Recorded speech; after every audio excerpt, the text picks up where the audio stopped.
thanks so much for joining us and welcome to Venture Crush. And I love seeing that people are already using the chat to say hello. You're also welcome to use the Q&A because my goal is to see how many screens we can open at the exact same time while we toggle back and forth between them. So while people are coming in, welcome to Venture Crush. I'm Ed Zimmerman. We have panelist bios on an Airtable, and there'll be a link dropped in the chat. It'll come in a couple of times for people who join us a little later. We're also using closed captioning, which we always do, standard operating procedure for us for the last several months. We want to make sure that people are included. And we also know that people speak different languages and also absorb information differently. So however you want to approach this, great. We have another one of these coming up on May 18th, which we'll tell you more about. And we also wanted to use this opportunity to congratulate our Lowenstein Sandler colleague and friend Ann Milgram on being chosen by President Biden to be the head of the DEA. Not yet confirmed, but certainly going through the process. And many of you have seen her lead or co-lead some of these Venture Crush sessions. So we're really happy about that. And we're also going to share an interview on our partner Chandra Shi in Palo Alto and Meredith Bushaw in New York on why we need more women founders and what we're doing to make it happen. And that came out in Authority magazine about a week ago. So with that, welcome, and love to go through the panelists and hear a bit about their background. And thank you to all of you who completed this survey and told us what you want to hear more about. We're going to definitely get guidance from that survey. We do read that. We do read every single comment. I certainly read every single comment that comes in on those surveys. So we really appreciate hearing from you. With that, let's start with Ade, since we'll go alphabetically. Ade, thanks for joining us from Base 10.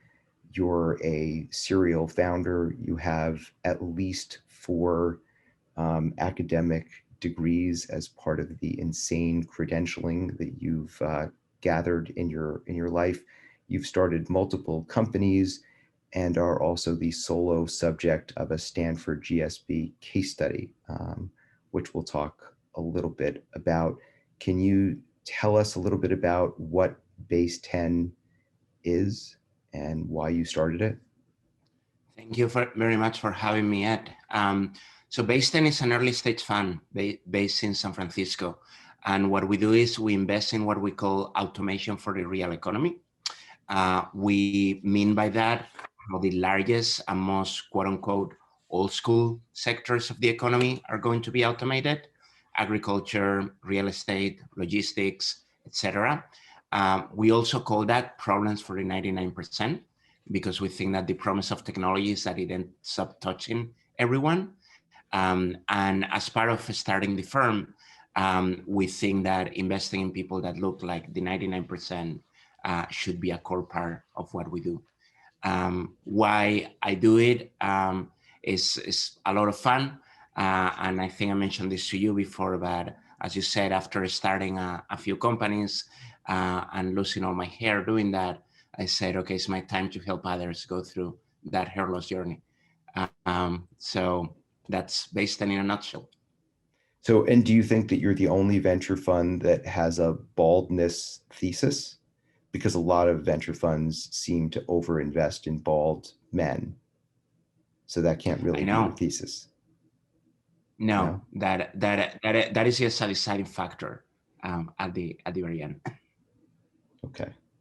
One of the things that there's a Sifted article which I really enjoyed reading, and it talked about, since you said that you want to invest in people who look like the 99%, It recounts some advice that your father gave you, and I'd like you to share a little bit of the context of the advice. He said to you, look, everything is going to be more difficult for you because you look different. And because you look different, people are wired to not trust you as much or not give you as much credit. So you're going to have to try twice as hard. You should expect that the first answer is going to be no, and that's fine. Now you know it. Now you have to deal with it. Be better. Yep. I heard that a lot during my childhood, and I also felt it a lot.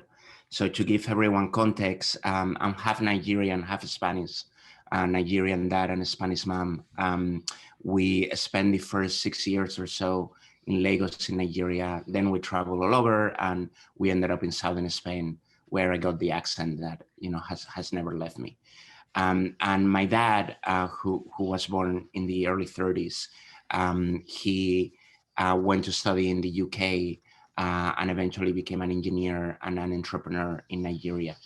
And he went through a lot, but he is a very proud and a very successful man. And he just made that very clear from the beginning. And as a very scientific oriented man, he told me, look, we grew up for tens of thousands of years in tribes of 10 people, and we got hardwired to consider a member of the tribe the people that look like us, and that was a survival mechanism, and we haven't completely shed that yet. So that is going to be the first instinct. You have it. Everyone around you has it. The only difference is that we're living in southern Spain, so you and your brother are the only two black kids around. And that is the case in middle school, high school, it will be the case in college. So, jokes and all that aside, when push comes to shove and when people are making judgments about who they want to be close with and who they want to work with, there is something innate that is going to tell them that you are not one of them. That is fine. Embrace your different, because what that means is that makes you special. But just to be clear, you are going to have to show everyone that you are special. So there were variations of that theme. And honestly, it felt very logical and natural the first time I heard it. And I just have come back to that quite often. And there's a comment in the chat from Yemi Rose who I know is based on the continent, who said people named Yemi tend to crush it. And I want to talk a little bit about your name. Your family name is a famous name. You mentioned your dad. You come from a long line of people who have really succeeded. We're not going to spend this whole Venture Crush session on your family. We could, but we won't. Your dad wrote a book in the 60s that seems to have been covertly co-authored by the CIA, unclear. Your dad became a successful entrepreneur, but he also had some financial struggles despite the success and the academic achievements that he gathered. Can you tell us a little bit about that? Yeah. And what you learned? You and I have discussed a little bit of this, Ed, but my plan at some point after my venture capital career is to actually really investigate the story of my dad, because it gives for a HBO limited series. But I found out about a decade ago, randomly on the internet, a book by him talking about communism in the 60s and developing economies and communism, and found out that he might have spent a few years in a KGB training camp, escape, and then co-author a book with the CIA denouncing communism. So that was fun. We have talked about 5 minutes about it, so that tells you the kind of guy he is. But it's definitely inspiring to look back and see that your parents were cooler and more interesting than you. As I mentioned, yeah, he had a crazy ride. He was one of the first chemical engineers in Nigeria at a time where the country both got the independence from the UK, discovered oil, and really started investing in infrastructure. And he devoted his life to building infrastructure in Nigeria. mostly power plants and things like that. At some point, the government stopped paying, and that did not work very well for his business. And we went through what was a very tough time, particularly for someone as proud as him. But, for me, that really, again, was another wake-up call of like, hey, life can change at any minute, and you can't take anything for granted. And the world could be out there to get you, but that's fine. You take it one at a time. And I will say that probably until then, I was your archetypical nerd, very much focused on science, chess, and comic books. And seeing that, and seeing the ups and downs, and really the struggle in some basic things, probably made me a lot more commercially and business oriented, and reinforced that you have to go and get things mentality. Thank you for sharing that story. I know I appreciate it. Last thing before we go to Isa, you you launched Base 10. Base 10 announced a new fund last year. Bloomberg reported that it is the largest Black-owned venture fund. Can you just talk a little bit about what that feels like to have that kind of announcement? Because there's some positive and there's a lot of negative in that announcement.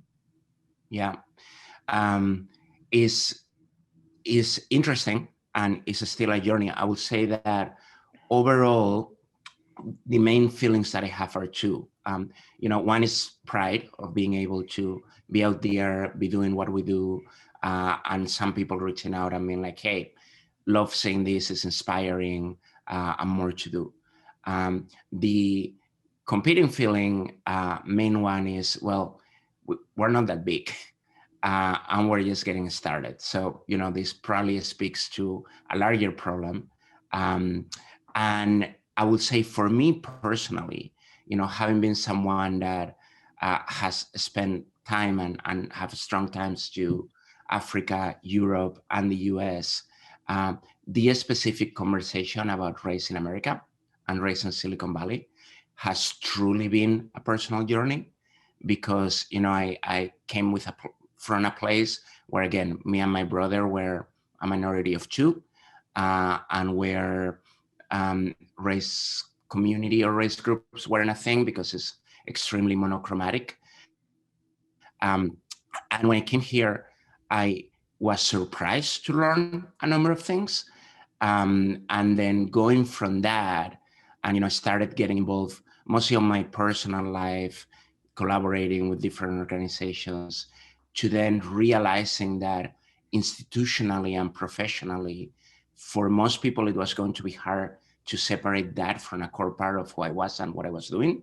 Had a lot of conflicting feelings, and went from moments in which I was completely rejecting that and being like, I don't want this to define me, to fully embracing that. Actually, I'm very proud to be part of something that is a lot bigger. And it is still, and I'm still in that journey, but what is absolutely clear to me, and if nothing, the last year has made it even more clear, is that all of us that believe that we will all be better off if all communities, and in particular communities of color, have better opportunities, we need to do more, and we need to work together to push that forward and put on everyone's head, hey, historically, because we're all biased a certain way, things have not been fair, and we all lose because of that. So let's work together to make sure that in the future we'll win big time. Thank you. Isa, we can talk about classical piano, crepes, Mondaire Jones. Where would you like to begin? You want to talk about your sweatshirt? So hi everyone, my name is Isa Watson. I'm the founder and CEO of Squad. It was like the first thing I grabbed this morning, but I am an MIT grad. I studied econ and finance there.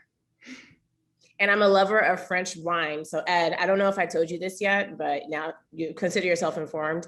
I want to start a vineyard in France in like the next 10 years. And I want to like talk to you about that. I am totally up for that, and look forward to having that conversation. Talk a little bit about the classical piano training, and how you took classical piano and chemistry and decided not to do anything relating to chemistry or classical music, because you sort of moved to the side. So I've been playing piano since I was 5 years old.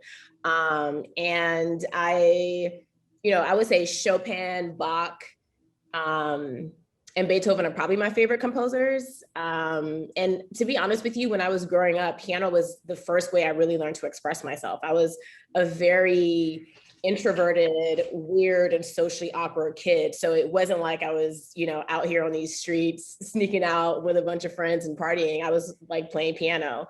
From a chemistry perspective, I have always been a builder. I'm the daughter of an immigrant engineer, and my dad, as an old school engineer, he was in the school of thought of, if you don't know how it works, then you shouldn't be using it. And so he used to make me build computers from the time I was 7 years old. So he would go, this is back in like the CompUSA Circuit City days. I don't know if the crowd may be too young for this, but he would buy the parts of the computer and I would like build them. And my mom was like, there's no warranty for that. And my dad was like, either learning or warranty, like, what do you prefer? And so fast forward, I experimented with so many different, areas of science and engineering, and just fell in love with chemistry. I love kind of creating something from nothing. And I did my bachelor's in chemistry at Hampton University, my master's in biochem from Cornell. Then I switched gears a little bit. I worked at Pfizer as a diabetes chemist, and then went to business school. And I thought I would actually like go back to science, but on the business side. Fell into Wall Street, where I worked for the C-suite of JP Morgan for some years, and then left that to become a tech entrepreneur, where I haven't been in a lab in a long time. I probably don't even know the right protocols anymore. But fun fact is I was the youngest published chemist in the world at 19.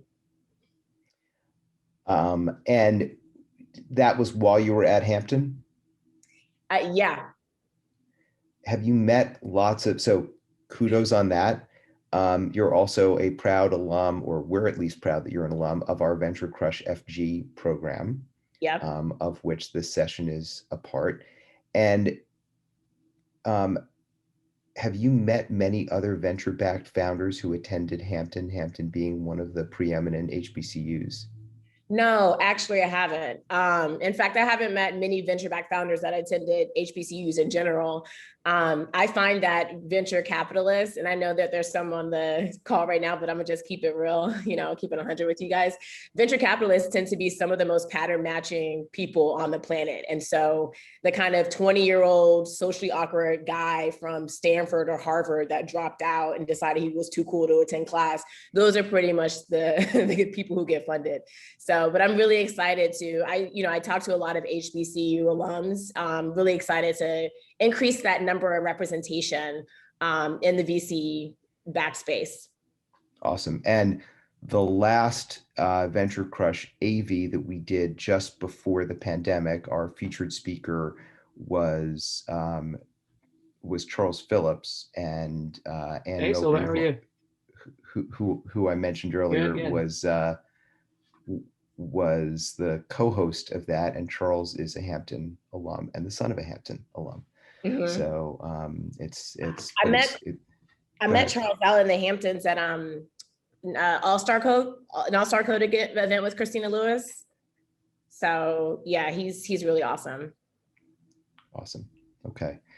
And tell us about, before we go to Marla, tell us about Squad and how you're helping people maintain connectivity through the pandemic. Yeah, the interesting thing about social media is that while a lot of these companies say that social media connects us, it's actually done more to drive disconnection and loneliness over the last 5 to 10 years. And, with Squad, we're a daily social app that helps people stay close with their friends, from daily updates to messaging and calls. Is the all-in-one central place to communicate with your squad. And the reality is that social media is, as a contrast to social media, people are encouraged to go as broad as possible. Like, what's the reach? What's the impression?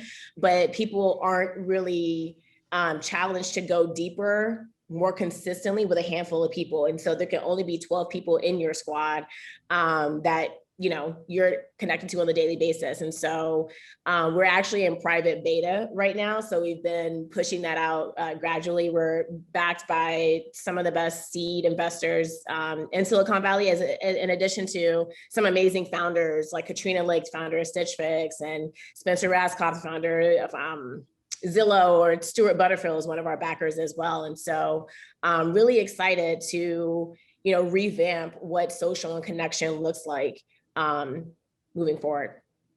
Awesome. Okay. And so if we're sticking with our alphabetical by first name mandate here, we're talking to Marla and then Mike, because I did learn how to alphabetize a little bit.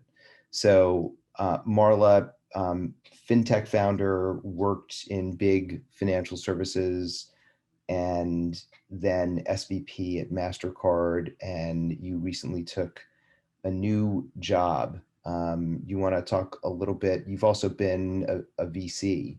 You want to talk a bit about your trajectory through all those many places after Wharton and Stanford? Yeah, sure. Happy to be a part of this conversation, and good to see you all. And as Ed has rightly pointed out, I think I would describe it as my trajectory has been moving more and more in the direction of impact.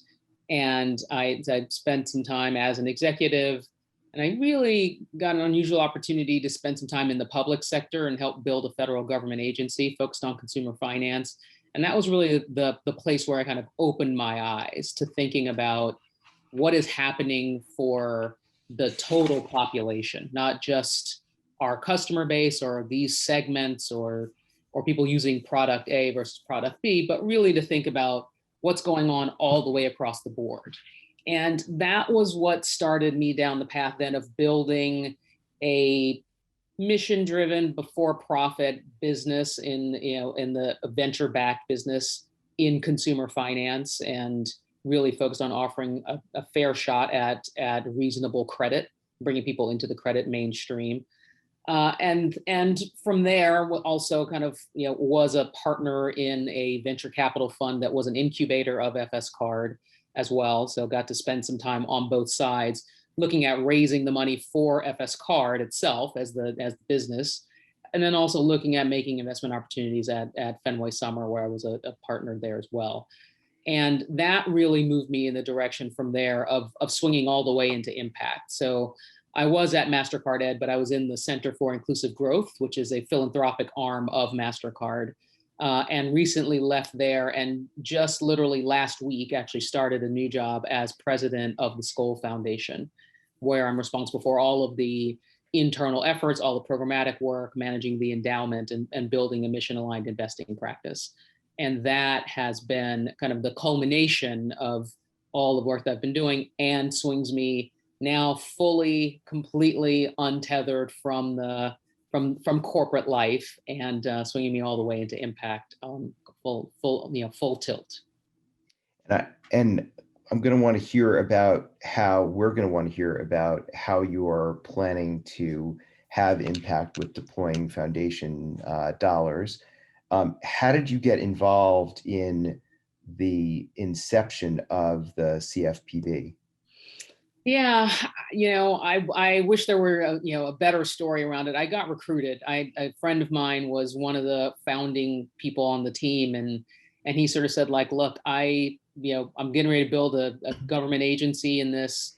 You should, know a bit about consumer finance. You're in DC. You should come and be a part of it. And I sort of said, like, no, right? Like, why would I go and do that, right? Like, and things I don't hear from I've been in DC at that time, I think, for about 8 years, and know plenty of people that work in the federal government, and none of them are running around saying, like, you should totally do it. It's awesome. Or like, come on, come Marla, come be a part of it. And he sort of said like, well, you know what, let me introduce you to some of the people that are working on this. And he put me on the phone with a then not widely known professor on sabbatical from Harvard, whose name was Elizabeth Warren. And he said, why don't you just hear her out and see if you, yeah, and then you can give me your final answer. And all of the energy that she used to get herself from where she is to a sitting U.S. senator and a reasonably credible candidate for president, she turned on convincing me to leave Capital One and go help build a government agency. So needless to say, I said, I absolutely have wanted to spend some time in the public sector. So here I come. I will have to share with you at this point, Elizabeth Warren was my favorite professor in law school. And at one point, I will only use one of the many stories I have about her, but at one point she called on me and said, Mr. Zimmerman, I'm going to allow you to speak, but before I do, I would like you to do something which for you will be quite difficult. First, please, instead of being a knee-jerk liberal, think rationally. Now you may speak. That sounds about right. Yes. Yeah, she was a little more right of center at the time. Yeah. Yeah. At any rate, the most magnetic person I've ever seen command a classroom. Without question. Yeah, no, she's a powerful presence for sure. And speaking of powerful presences, Skoll Foundation. So what's your thesis on how you can impact venture capital, private equity, money managers more generally from your new perch? Yeah, I think so much of the time when we talk about foundations, we think about the grant making, the dollars that are given away and how those are active in the market and driving change. What's the theory of change that's at work, and what are the thematic areas that we focus on? And part of what I bring to this, having not grown up as a philanthropic, or foundation professional over the course of my career, is more of a market lens on the opportunities across some of the less thought about dimensions of foundations. And I guess by less thought about, I mean, not in the context of some of what this community thinks about, but more about internal to foundations themselves, where in many instances, they don't really think of themselves as commercial actors or capital markets actors. And yet they absolutely are, right? Foundations sit on large piles of assets, right? In the case of the Skoll Foundation, it's got a $2 billion endowment. That endowment is managed on our behalf by a whole host of fund managers, private equity managers, public equities, fixed income. We have a portfolio allocation and distribution system that reflects all the same kind of risk tolerances that you would all be pretty familiar with. And we don't think of that internally as part of a supply chain, right? But so we talk about diversifying our supply chain and purchasing, and lots of organizations are talking about that now. Part of that is diversifying who supplies us with money management services. And we spend dollars on fund management fees. And those are opportunities for us to create economic impact through how we allocate those dollars, who we choose as our managers, how we bring in more people like the people on this panel with me and the people in this audience, and fund opportunities that otherwise the market tends to overlook. Those are, that's about the kind of finding the general partners that can manage money on our behalf. And then by the same token, right, we have an entire team that manages our endowment. They do make direct investments as well, and ensuring that that is allocated with as thoughtful and inclusive a lens as possible. And so for me, it's an instance of marrying our work on the programmatic side about building inclusive economies with our decision-making on the commercial side, right? We don't necessarily think about foundations as commercial entities, but these are commercial decisions, and guarantee that people that are banking the money management fees and banking the carry that they get, et cetera, they are enjoying the fruits of that commercial work on our side. And so thinking about both sides of that equation is what I'm really excited to bring to the table, and is very much my focus in for sort of installing new leadership at the foundation.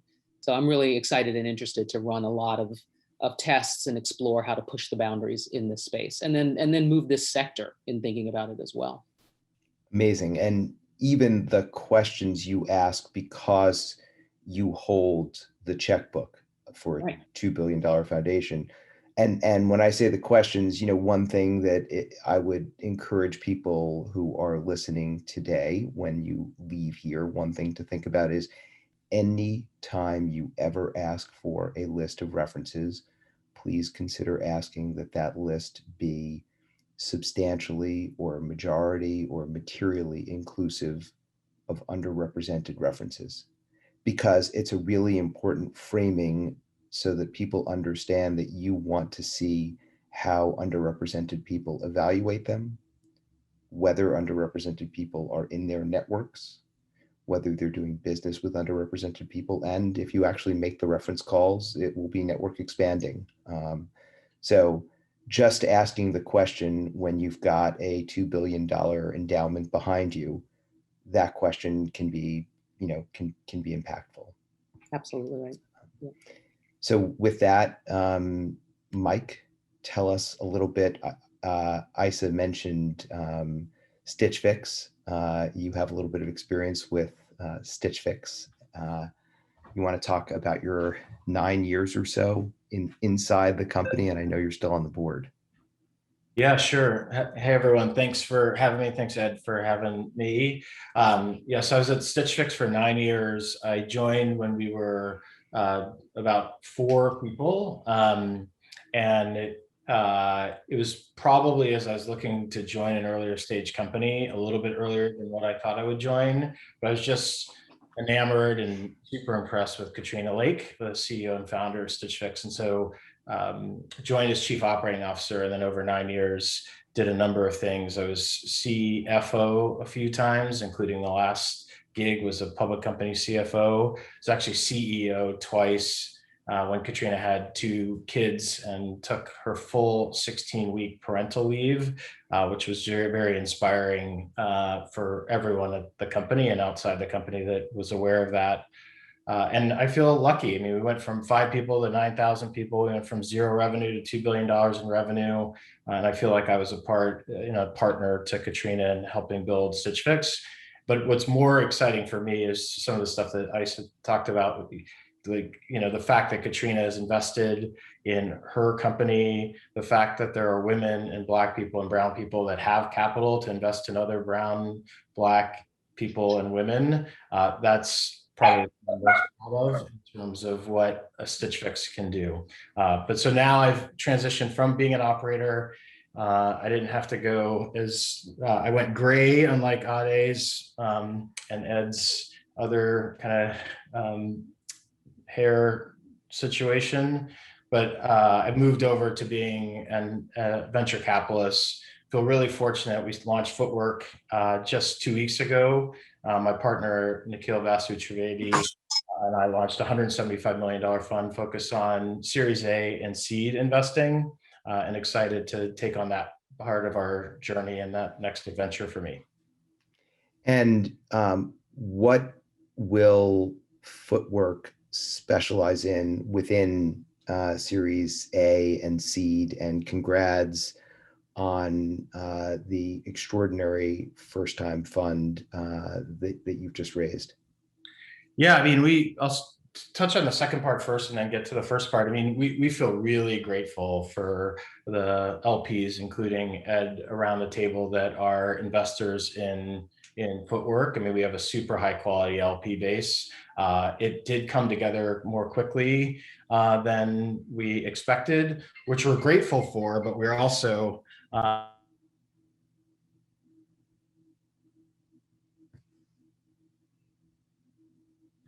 we're grateful in a lot of ways for the speed and the quality, but we also recognize that it's very unusual.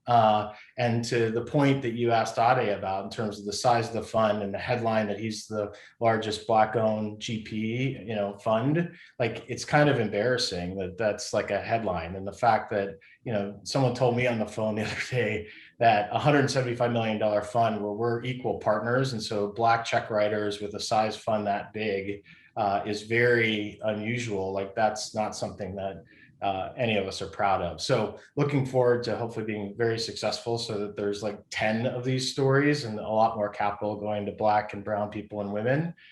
And then on your first point, what are we doing? We're focused on consumer tech broadly and consumerization of the enterprise, but we'll have our kind of more narrow swim lanes where we really like subscription, we really like e-commerce infrastructure. We're spending a lot of time on consumerization of healthcare, and also big ideas around just democratizing access. So more to come on sort of what those thesis areas are, but we are excited to be up and running and in business. And you serve on a whole bunch of boards, some of them public. One of them is the Food 52 board, which is a venture-backed, now PE-backed alum of VentureCrushFG as well. How do you think about sitting on the several public boards that you're on while you're standing up this new large venture fund? Yeah, it's unfortunate Nikhil's not here to also talk about this. I mean, it's a lot. I'm on a lot of boards, and it feels, especially during the last 12 months with the pandemic, how frequently boards were meeting just to sort of understand both private and public boards, like where's our business, making sure we are ready to sort of manage capital. So it's a lot. But at the same time, I mean, I know Amanda's on this call. Amanda and founders like Amanda at Food 52 are very, very inspiring. And I learn a lot from those founders. And I do think it helps me be a better investor, and hopefully me, sort of be more thoughtful and helpful to founders and founding teams as they scale their businesses. So yeah, so I'm on 3 publics and 3 privates. That likely will have to come down over time, just as Nikhil and I plan on investing, leading rounds and taking board seats. And just so the capacity means that I'll probably have to drop off some of those boards over time. Okay, so this is not, you're not announcing your official resignation, and Amanda, he's not leaving you in the lurch. So, but okay, phew. And for those who don't know, Amanda is Amanda Hesser, who is the James Beard Award-winning former food editor for the New York Times Magazine, and started Food 52, which is this amazing company. And Mike, since you mentioned it, I'll also just say thank you to Mike and to Ade for letting me and also our team at First Close Partners be LPs in your respective funds. And Marla is also an LP in and part of First Close, as is Amanda. So there's like a big happy circle here, and we greatly appreciate the alignment. And I also appreciate all of you indulging in the kind of personal background for the folks on this panel, and we're going to get to Andre in a minute. To me, that's a really, really important part of all of these conversations, because we don't just want you here for your expertise, although definitely that too, but it's important to contextualize the expertise, and also to get to meet folks, especially while we're virtualized. So speaking of that, Andre, you're the co-founder of Credo Ventures. You're wearing this orange sweatshirt, which we talked too much about before we invited everyone into the room. You were an Eisenhower Fellow. You started Tuesday Business Network. And last week, which we're going to talk about a little bit, and last week you had a pretty good week. Do you want to talk a little bit about why you had a pretty good week last week? Yeah. Hi, everybody. Thanks for having me. It's an honor and pleasure to be here. Yeah, I mean, last week was pretty good. My daughter did great at school. My boy scored over 90% on his math test. I'm not sure what else you meant. Okay, are you like a lead seed investor in any companies that may recently have gone public and surpassed a $35 billion market cap in the last, I don't know, week? I mean, are you going to be a pain in the ass for the entire time we talk, or just this upfront part? Just this part. Well, I'll think about it. So yeah, I mean, last week was pretty amazing. So our portfolio company, UiPath, which we invested in seed back in 2015, went public in New York Stock Exchange, and yes, the valuation was pretty amazing. I think we ended the first day at what, 37, 36 billion. So yeah, that was pretty amazing. It's a company that we invested in, as I said, in 2015 when there was just 10 people in a dodgy apartment in Bucharest, Romania, which is Eastern Europe, for those of you who don't know. And I have been lucky to sort of being there for the whole of the story, growing the company from 10 people to over 3,000, from one office to being present in all continents, from 0 in revenue to 600 million in ARR.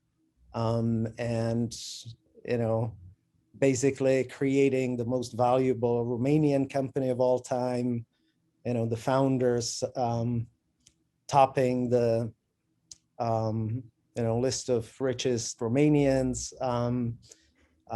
for the first time, Romanians who did not do anything shady or illegal, topping the list. So yeah, that was pretty awesome. And not just that, another portfolio of ours, Product Board, which is originally a Czech company, announced on Thursday a Series C round led by Tiger that puts their valuation at 700.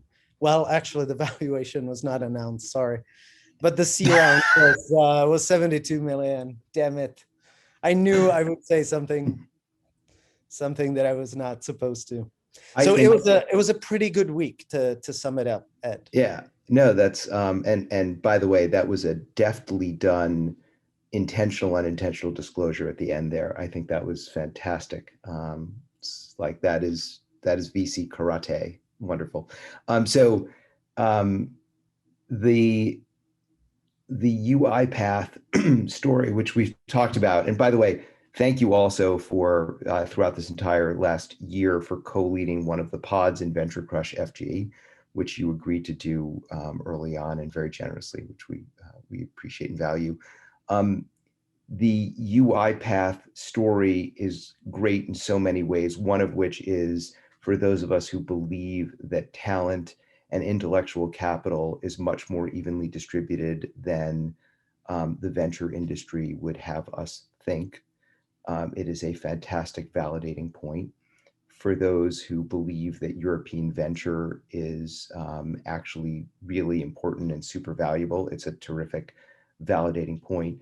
And for those who believe that first and second time fund managers are not to be overlooked, it's an extraordinarily validating point. And so you've not only put a lot of financial points and success metrics points on the board, you're also proving out a set of ideas that are going to help democratize venture capital in a really important way, which is why it makes it so joyful to have you as part of this and to celebrate your success and UiPath's success from the sidelines. So thank you for doing all of those things and achieving all of those things. Thanks for the nice words, Ed. I just want to quickly remind you that before the panel, we talked about, how,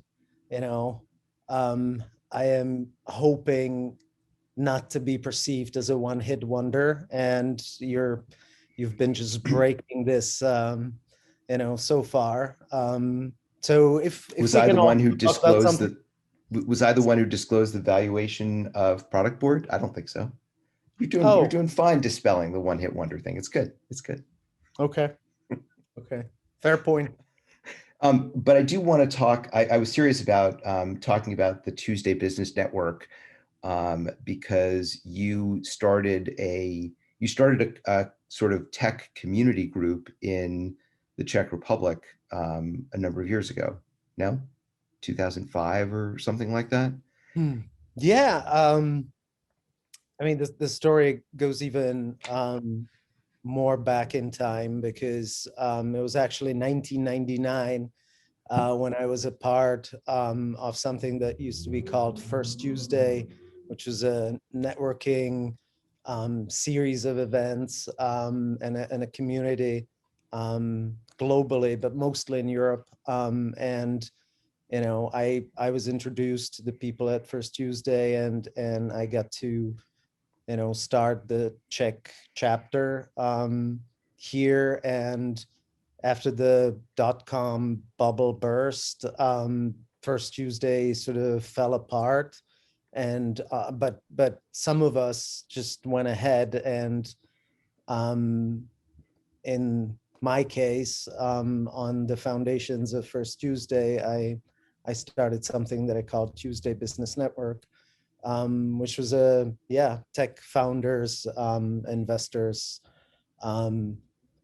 consultants, sort of a community, and it was at a time when there were not too many VCs in my part of the world, and not too many tech success stories, but I feel like most of us back then just believed in the talent in the region and the huge potential that we had. So, that's when it started for me in 2005, 2006. It was really just 3,000 or 4,000 people in the community. And that was actually my basis that got me to start Credo Ventures as one of the first venture capital firms in the region. That was 2010. And then, I mean, I'm not obsessed with symbols, but I just want to mention one cute coincidence, which is after we started Credo, our first investment happened, meaning was signed on 21st April 2011, which was exactly 10 years before UiPath went public in NYC. I don't know, how much of a coincidence that was. Probably was, but I like that coincidence. You're in a room full of people who probably have some serious math skills, and spending a little time thinking about why certain numbers match or defy the odds is something that I'm sure a whole bunch of us have done. So did you feel like the community building that you were doing, the network building that you were doing, was going to be a remarkable source of data and access for you? Or at what point did you realize that it was going to be a remarkable source of data and access? Because one of the things that we see, and this is also from my seat at First Close Partners, where we're an LP in all of these funds run by underrepresented VCs, but the access to that network, having built out that network, that's a fantastic source of deal flow, of ideas, of differentiated networks. Is that kind of how you saw it initially, or did that just evolve over time? It definitely evolved, and I only saw it in retrospect. So in other words, I did not start building a community because I thought that would lead me somewhere into venture or elsewhere. I just started building the community because I liked it. I really enjoyed it. I fell in love with, sort of tech and tech startups. I was amazed by, the possibility of creating something from nothing. And I, from the very beginning, what I loved about venture capital was that it could provide the fuel to the ones with the idea and drive and ambition. So, I certainly, I don't think I'm a pattern matching VC, Isa. I studied a shitty school in Prague in the Czech Republic. I didn't build the community because I wanted to get into venture. It just all evolved at the right time. I was at the right place, I guess. Well, if you were one of the pattern matchers that Isa was talking about before, I'm not sure that you would have spent time building a tech community in the Czech Republic in 2005 or starting a venture fund in Prague in 2010, because those would have been stupid ideas. It was kind of a stupid idea. And if there weren't for luck, I think they were destined to be unsuccessful. Speaking of the destiny for lack of success or failure, now that we've given some context on speakers, I'd love to go into sort of the group questions and have the five of you do some more of the talking. And I'm going to start with this piece of the Stanford case study on Ade, and it's really a question for all of you. In June of 2005, after many conversations, Ade had verbal commitments from several investors for his company 20, $500,000 at a $1.5 million valuation. And the case study goes on to discuss whether that is too low a valuation and how you think about it. And of course, the context is Spain in 2005, and Ade is just out of, or maybe still in his university education. People have to grapple with whether it's $500,000 at a $1.5 million valuation or 5 million coming in at 10, and people saying that's too much dilution or too low a valuation.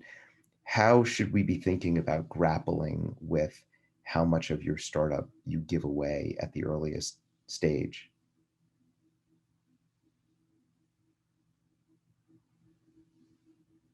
Any one of you can jump in on that.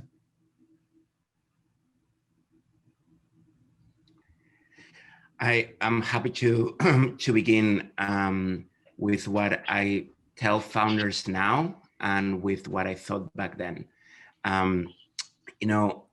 We actually at Base 10, we do have a model out where we have tried to take some of the most iconic startups from, and calculate the dilution in the rounds from seed to when they went public.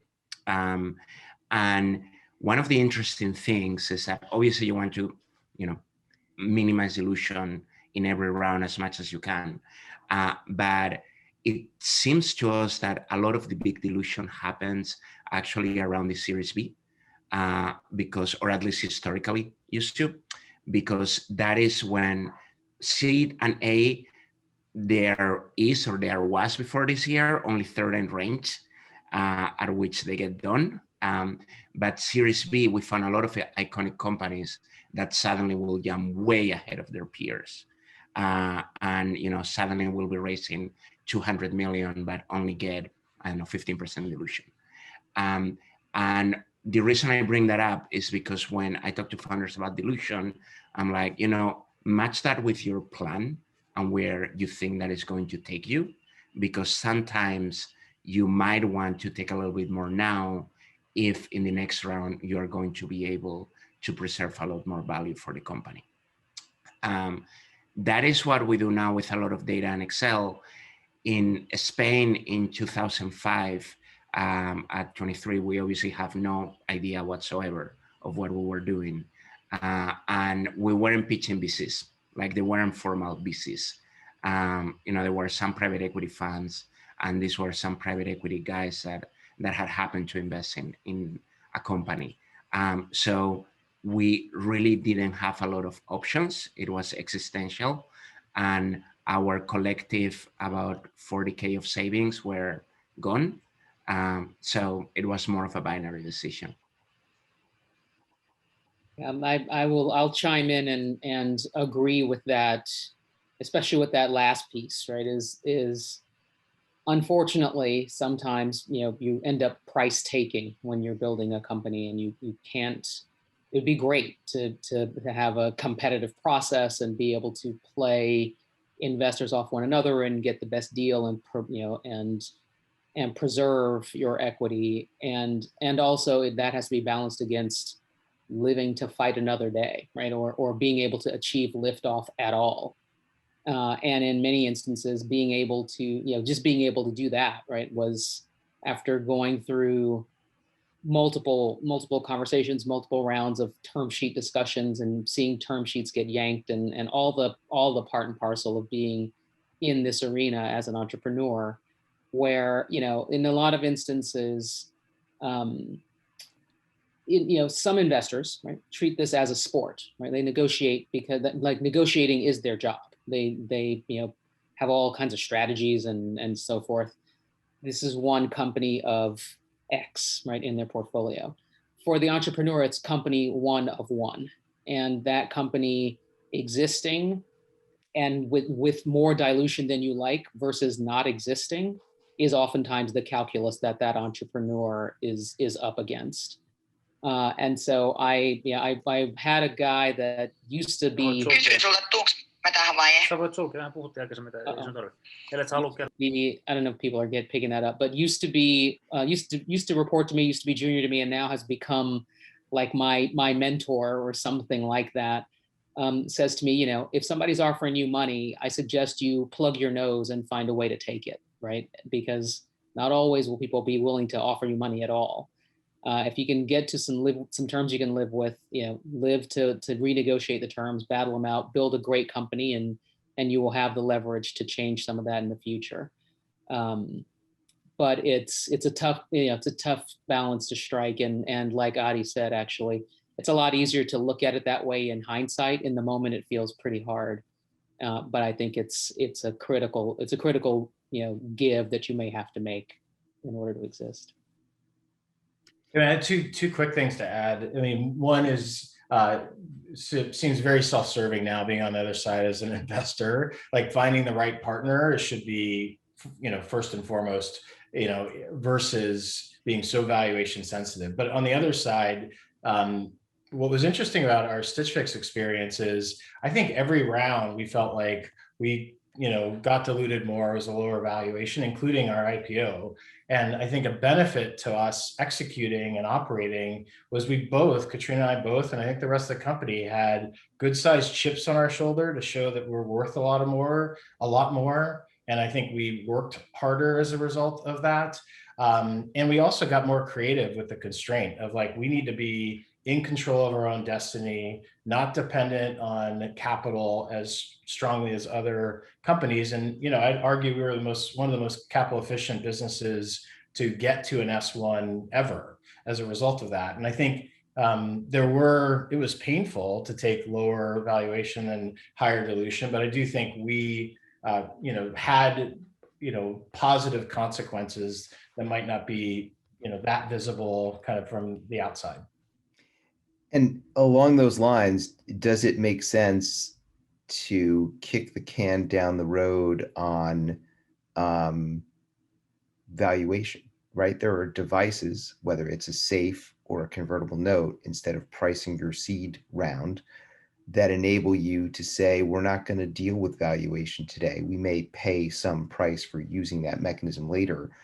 And Andre, I know this is something that you and I talked about some months ago as well.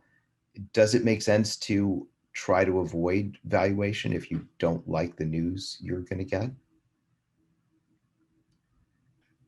Well, I think you're just rolling the discussion forward. I'm not a huge fan of safes. I prefer priced rounds. To me, they make so much more sense. We do safes, though, because that's the world we live in. But I would like to go back to the original question, and a little surprised that it's going to be the VC in the panel. But I fundamentally believe that there's a right, dilution, there's the right amount of equity that the investor should take. And it's certainly not a third of the company or half of the company, which is something we have been seeing here in Central and Eastern Europe. So as much as I understand the founder's perspective, and I would not blame the founder for, taking money if that's the only offer on the table at a higher valuation. But unfortunately, I'm very concerned that diluting the founders too much can ultimately kill the company. So looking at the numbers, Ade, I think there's a lot of startups that you don't see in the numbers because they got killed because they gave away too much equity at first, and then they had a much harder time raising money in the A round, B round, and they never managed to raise because the cap tables were too damaged. So, just to say the least, I'm not a fan of inflated valuations either. I just believe in fairness on both sides. I would never take a third of the company and seed. So I'm happy to jump in, and Ade, if you want to jump in, or anyone else, and welcome back, Isa. I know you had some internet issues. One of the things that we see, so I have had a thesis about Europe for about a dozen years, and I've been angel investing there and LP investing in European funds.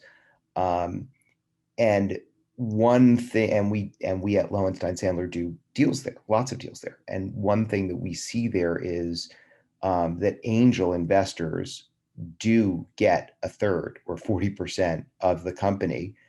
And we then, as counsel, are helping a venture investor who's scratching their head saying, I love this company. I cannot invest in a company where the founder now has 7% after the seed round, because I know how that conversation ends. And I have angels who are going to have too much authority, founders who are going to be too de-equitized and disincented to perform. And we're going to have to do retrades. So do we take it on the chin and do the retrade now and piss everyone off as we come into the company? Or do we just say, you know what, keep talking to us and let us know next time, but gosh, I wish you hadn't done that. It's more of a problem in Europe from what we see than it is in the States. We see it in the States a bit, and we also see it in the States where people have not accessed the larger, more competitive pools of capital that do drive valuations up. But it's definitely an issue, and I'm not surprised that there's a geographic overlay and an overlay of people having a different view on the market. In terms of the safes, I do tend to agree that kicking the can down the road can have more detrimental impact on founders later, and it can make for a more complicated conversation, particularly as the math gets convoluted. But I'd love to also give the opportunity if other people want to chime in on reacting to this point. Marla? Yeah, so the one thing I will say that if kicking the can down the road puts you in a position to have a very different conversation, it can be a useful tool, right? So if you believe you can move from talking about, the dream and the gleam in my eye, and have a conversation about actual business metrics and some demonstration of your product, maybe getting an MVP out there or something like that, and talk about how it's performing, you may end up in a very different position from what you're doing in the day zero conversations, right? Where you don't necessarily have a lot of metrics, and the only thing to go on is your idea and your own credentials and et cetera. So I think, and in later stages, right, if you believe you're going to hit some significant milestone or be able to demonstrate some application or outcome, those are things that it could be valuable, I think, to actually do some of that delaying. Otherwise, I am inclined to agree with a lot of what's been said here. Yes, reacting quickly to that. I think, Ed, your comment of geographic disparity of terms, I believe, is spot on. To give people some more context, so we took the 500K at 1.5, and I'm very glad that we did, because 20 wouldn't exist, and I probably wouldn't be here today. The investors that invested that 500K were not a fit. There was an insurmountable amount of drama, and later on we ended up buying them back. And anyway, almost physical fights, like everything you can imagine, with a bunch of 20-something-year-old Spaniards trying to do a startup. When I did my next company in the States, after a seed round with some very well-known angels, we had a lot of traction for our A. And I was determined to get back at investors just generally. So our next round, we went and talked to a bunch of folks in Sand Hill Road, which had said no to the seed. And then very empowered, we got a couple of term sheets, and we were like, no, you know what? We're just going to do an on-cap safe because we can, and because everyone wants to invest in us. This was 2011 or 2012. So that was before on-cap safes were like the norm, like today, or, just joking there, but not really. And that was probably an even worse decision than having taken the 500K, because it led, like Marla said, to a lot of financial indiscipline. We could do anything, we're invincible. We had to unwind a lot of stuff. Ultimately, it was a good outcome, but that was painful. And now when I look at it today, and we invest mostly in North America, but we also made in Europe, and we invest a lot in Latin America. It's interesting when talking about North America startups and talking about the point about the data, a lot of the times in the model, I'm like, look, to put two examples, look at Dropbox and Instacart. They actually had very similar initial rounds, with YC and then Sequoia taking about 20-25% of the company for, in the 20s, 30s valuation. But then the next round is a huge jump to multi-100 million in Instacart and almost 2 billion, I believe, in Dropbox or something like that. So the founders end up with a lot of the company. And sometimes when we're talking with founders that just went through YC and are, struggling for a difference on a 0.3% dilution, that's kind of when I sit them down and like, listen, think about the end goal and work backwards from there. And then think about a lot of other stuff, like who's your partner, like Mike said, and let's put all that into the table. When we invest in LATAM, Audrey, it's a lot like in Europe. Like the angels there in LATAM or in Europe, at least in Spain, they if they have money now, generally means that they're not very young. So, they have made money before. And before there was like a venture ecosystem in these countries, these guys made their money investing in businesses where they were really owners. Like, maybe it was hotels or restaurants or things like that. That's a lot of the people I was raising money from. And they are just used to have the CEO be an employee, basically. And we see that is still in a lot of cap tables in LATAM. And we have to go in very early on and be like, hey, we're going to buy people out, we're going to recap this, and we're going to give you a lot more equity. And this is important, and we actually have to clean it up before you are even ready to present to other folks in Sand Hill Road. So it's almost like opposite realities, but it's very true. Like all points are very true. That's great. And you do have to understand the different markets that you're toggling between. Isa, I don't know if there's anything you want to add from your own experience raising funding for Squad. And the question was, how much is too much dilution?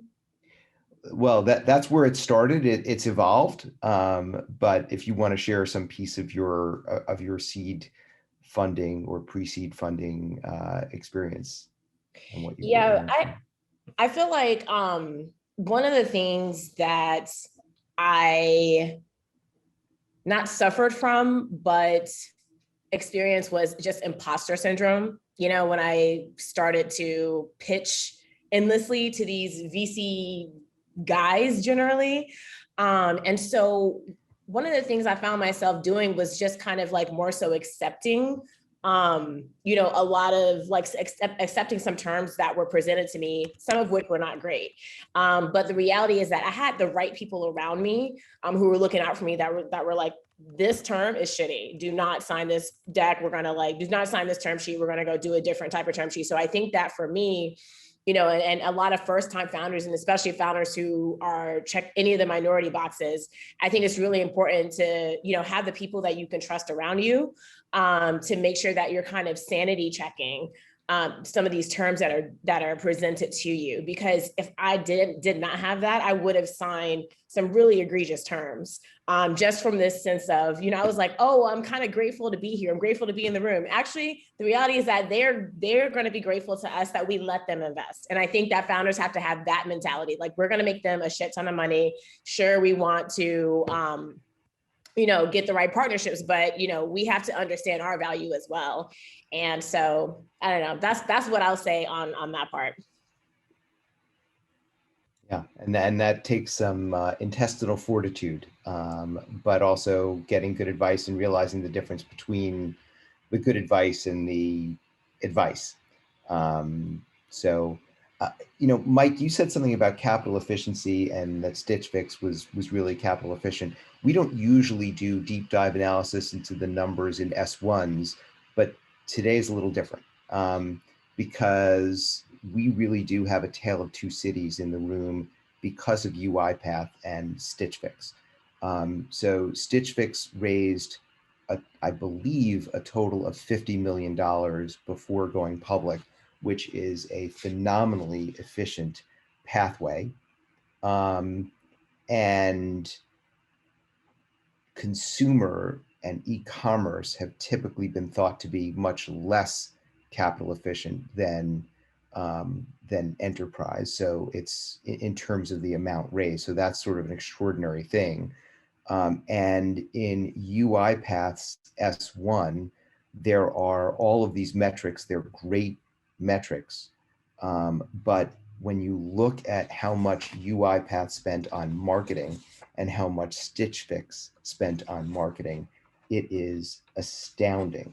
So UiPath, so Stitch Fix spent about 3% of revenue on marketing in the year prior to IPO and about 7% in the IPO year.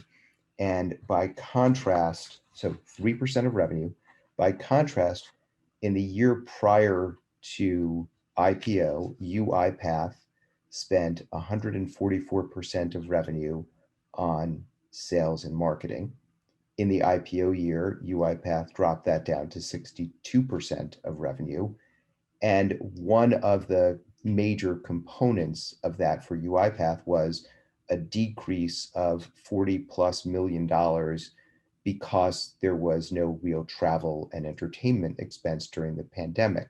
And so the question is, and it's not about whether Stitch Fix was right and UiPath was wrong, but the question is, how should we as startup founders, we as venture investors, we as executives at startups think about, number one, should I spend a lot of money on sales and marketing for my growth stage company or my seed stage company? And number two, if I'm pitching Mike Smith at Footwork, who saw success from the vantage point of a company that had spent virtually no money on sales and marketing, does my deck need to be a little different than the deck I give to Andre, who just created perhaps the greatest performing European venture fund of all time by backing a company where sales and marketing costs were, you know, $400+ million in the year before IPO?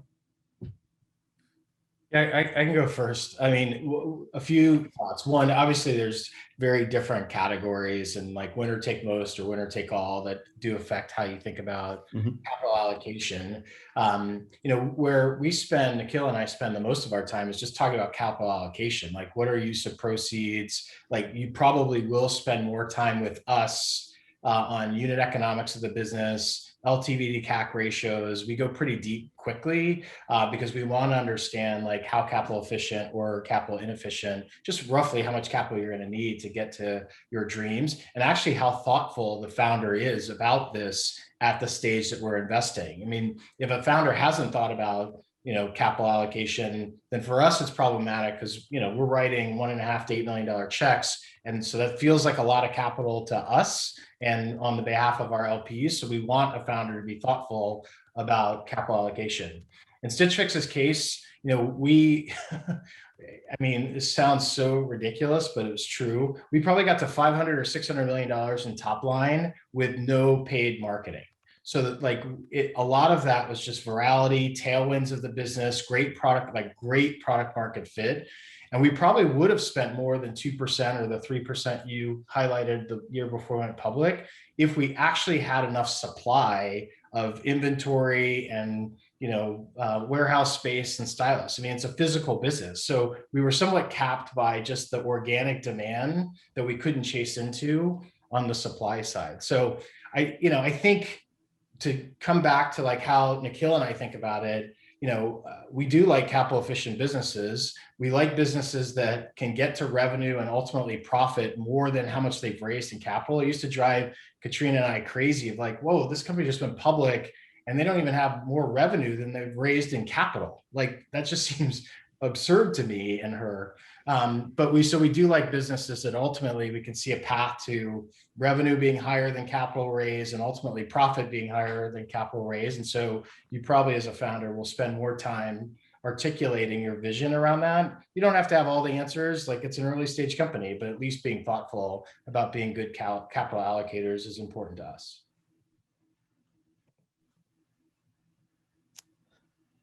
Okay, over to me, I guess. Thanks a lot, Ed, for asking the question. I've already said something that I shouldn't have said. So, I will start by saying that I should really not comment on, UiPath numbers too much.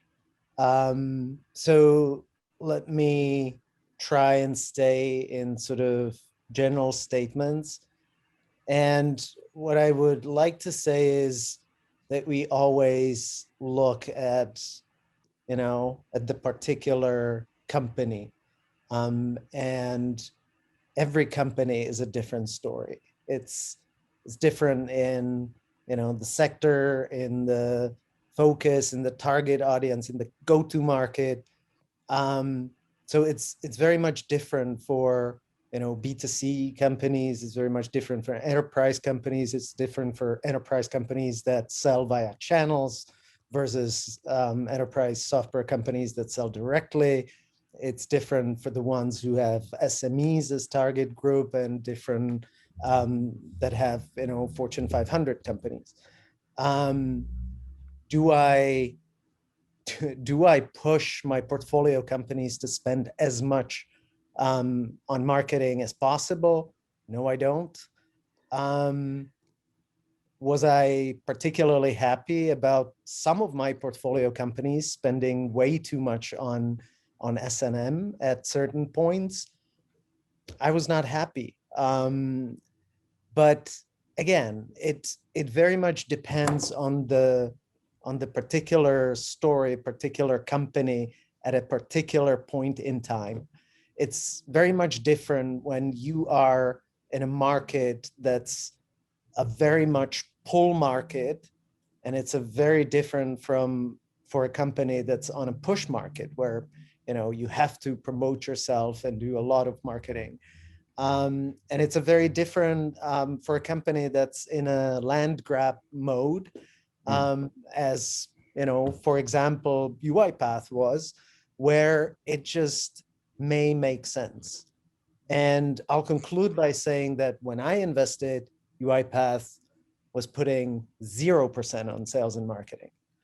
And also it had 0 revenue. So it was very different in different points in time. So a couple of points, and thank you for sharing that. First, we had discussed in advance that there was not going to be a discussion of that I wasn't looking for specific info about UiPath's financial performance. I don't want anyone on this call to have inside information about UiPath.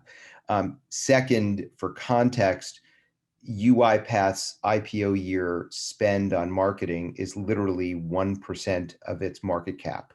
So it's not that it's a crazy number. It's really the mindset of how you should think about marketing spend and when you're spending. I would, however, mathematically just note, Andre, that when you have 0 revenue, your marketing spend is going to be both 110% and also 0% of your revenue because of the way multiplying 0 works. But it's my Midwood High School math team, sorry.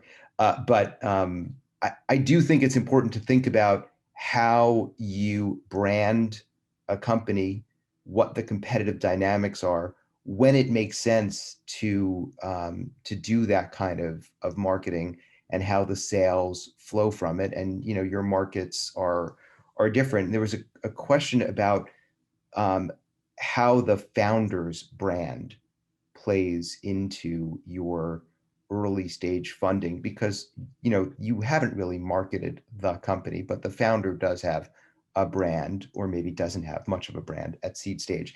And maybe Isa and Marla and Ade can jump in on that.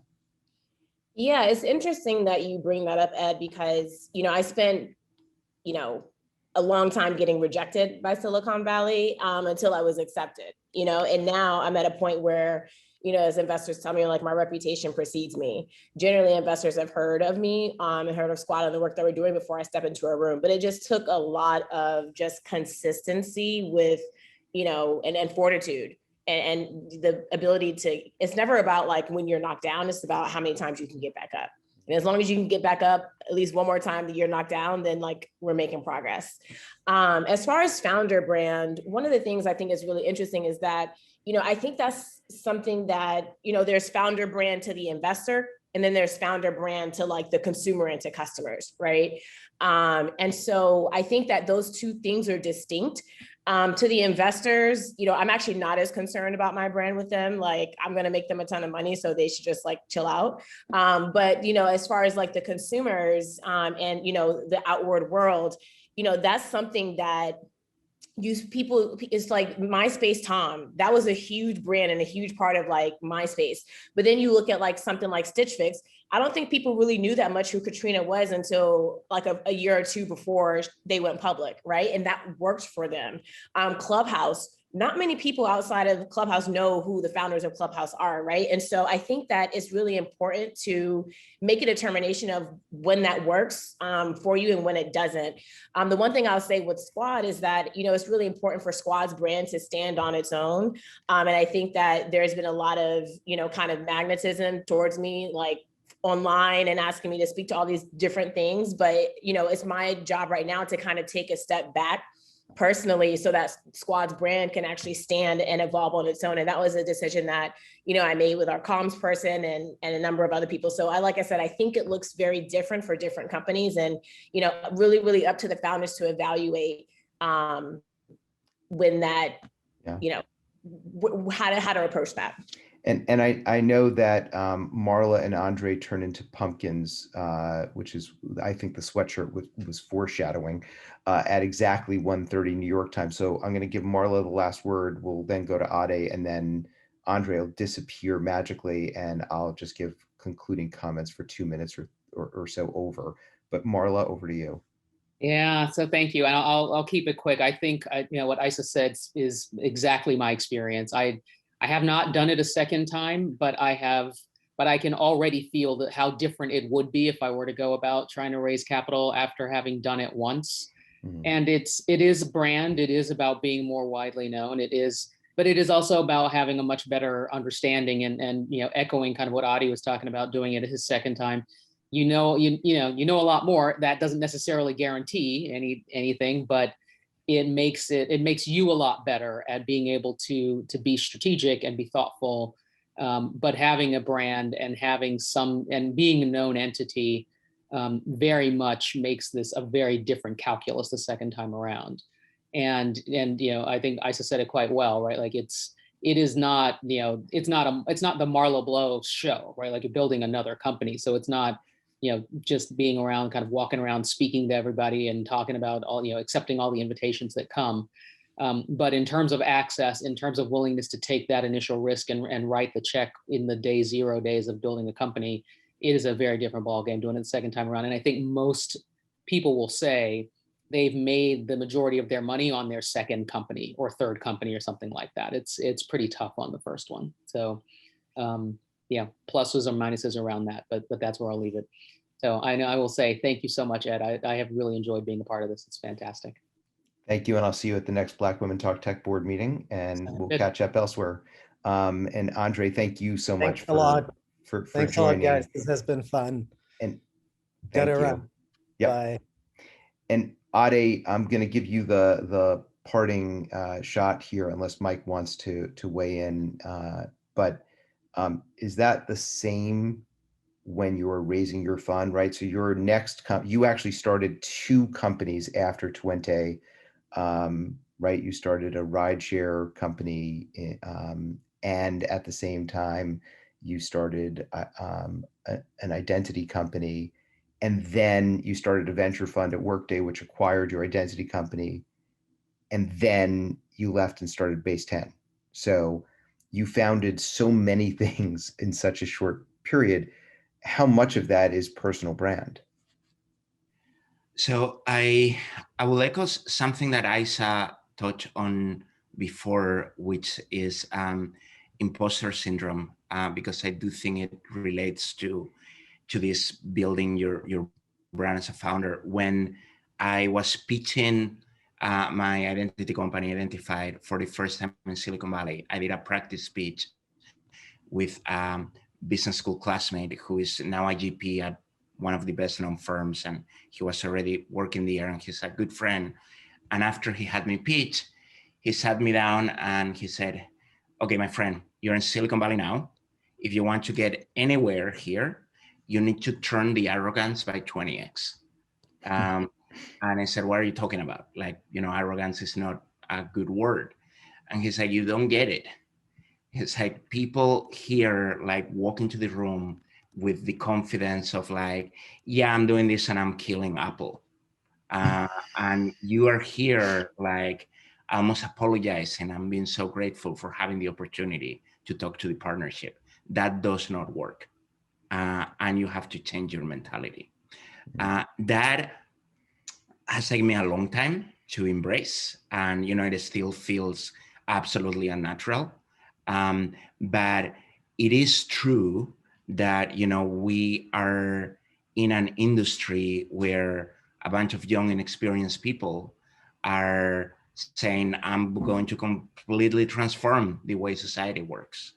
And that is irrational and unnatural probably, but making sure that you turn that narrative into a persona that is probably not fully you, because you really have to be a certain way to walk around 24 hours of the day thinking like that, but that works for you and is authentic, at least to an extent, to what you are trying to accomplish, is, I think, a very useful tool. And it's something that I talk a lot with founders about, because again, is you are you and you are the you founder CEO, and those two are sometimes at odds. So when I think of the personal brand, I think, okay, if Base 10 is what we want it to be, this me of 20 years from now that, has helped make that, who is that person? And how do I start stepping into those shoes? So that's a little bit how I think about it. Ed, I do have a couple of things to add. One, just to kind of connect a couple of those dots. I think Ade used a word that I was hoping would come up, which is authentic. Like you have to do what sort of where you're the most comfortable. I do think it's important to have a personal brand. I don't think it shows up in one shape or size. Like I think your own personal brand, again, going to the authenticity and who you are is the way more important than like attributing what that brand looks like. I will say Nikhil and I just generally believe in brand as a concept. We will try to brand footwork. Nikhil already has a brand in the marketplace. I have a brand as an operator that hopefully will be more forward facing. So I do think brand is important, but Katrina is a really good example. I mean, she's an introvert. She, does it really well, but she doesn't sort of fit the style, which definitely in my mind, and she might disagree, she's not on the call, but like it did hurt us in fundraising in some ways because she didn't come in and say, I'm going to crush Amazon or I'm going to crush Nordstrom. She was and we as a team were very focused on just executing and operating and building a great business that customers loved. And honestly, I think that was way more important than like talking about how great we were and talking publicly about how we got to $500 million in revenue on no marketing. It was much better to just stay and execute and operate. And I think that, it turned out okay in the end, but it definitely had some downsides. So yes, personal brand, yes, do it authentically. And then I think it does, then I think it's very important to sort of be thoughtful and intentional about that. And can I just add one more thing? Please. Really quickly. I think that this is really important as a Black woman, as a Caribbean woman, as a person of color, and all the things.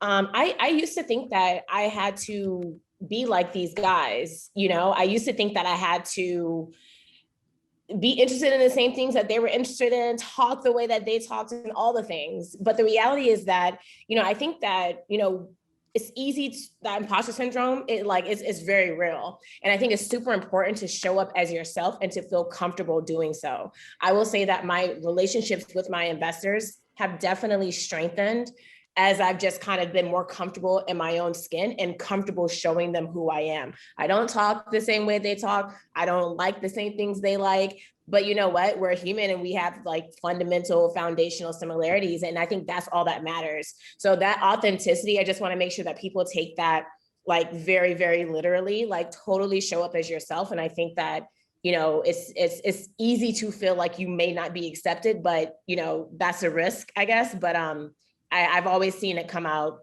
really strong on the other side when you are. And thank you for sharing that. And it's a great and poignant point to close on.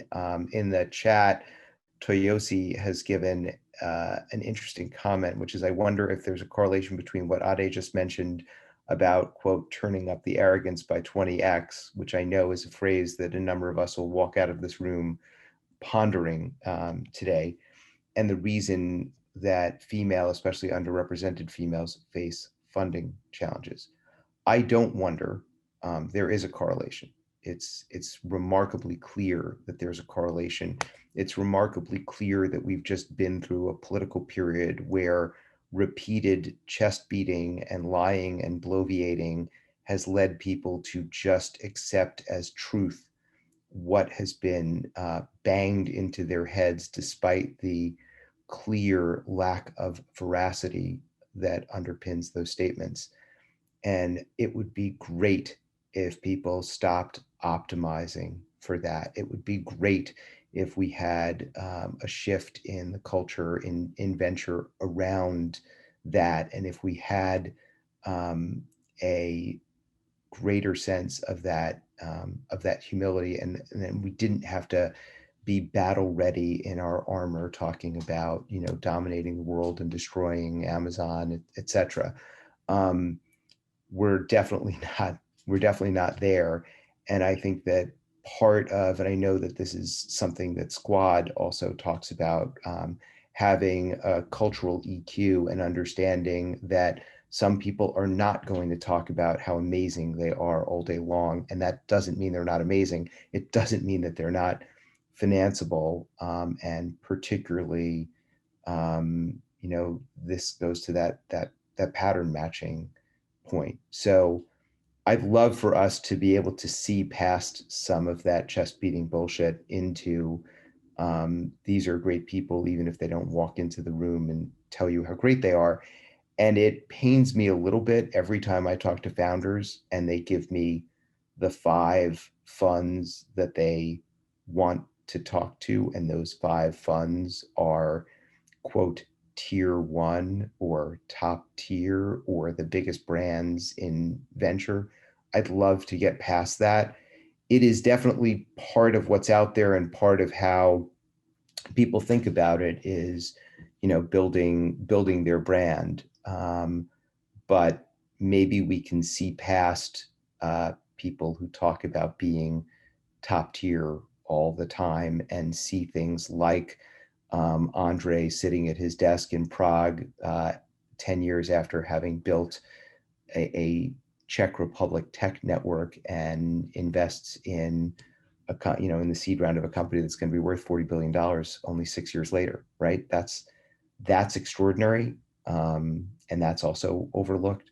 So hopefully this was valuable to you. Appreciate people sticking around. Really, really appreciate Mike and Isa and Ade and Marla and Andre joining us. Also appreciate the contributions because from my team at Lowenstein, including Oluwaseyi Amarin, Megan Williams, Brittany Armstead, Shelmy Ulis, and Sammy Ackley, who enjoyed spending time doing research on all of the panelists so that I could sound a little smarter than I am, which is valuable to me. And Karen and Katie and Brittany and Betty and Ginny and Carrie and Engela and the wonderful people at the Venture Crush team at Lowenstein who put these events together. So thank you, everyone, and have a great day.